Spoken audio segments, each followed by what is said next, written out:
యేసుక్రీస్తు నామములో మీకు అందరికీ వందములు. పూర్వకాలం జరిగినటువంటి సంఘటన మీకు చెప్తున్నాను.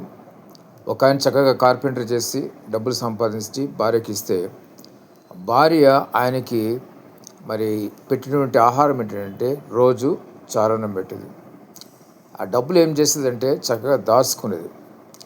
ఆయన పాపం అడిగేవాడు, కనీసం ఎప్పుడన్నా నాకు కొంచెం మాంసం లాంటిది వండి పెట్టచ్చు కదా అంటే, డబ్బులు ఎక్కడి, పలానోళ్ళ దగ్గర నేను డబ్బులు తెచ్చాను, వాళ్ళకి ఇచ్చేసాను, డబ్బులు అయిపోయినాయి, డబ్బులు లేవని అబద్ధాలు చెప్తూ ఉండేది. చూడండి, ఇక్కడ తెలుసుకోవాల్సిన విషయం ఒకటి ఉంది. మనస్సాక్షి లేదు.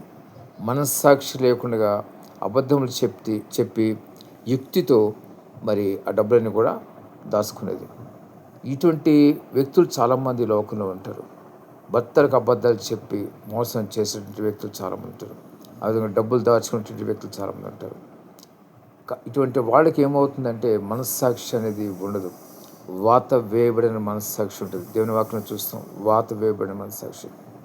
అటువంటి వారిని మళ్ళా తిరిగి మామూలుగా చేయడం చాలా కష్టం. కాబట్టి మీరు ఎవరైనా సరే వాత వేయబడిన మనస్సాక్షి రాకుండా చూసుకోండి.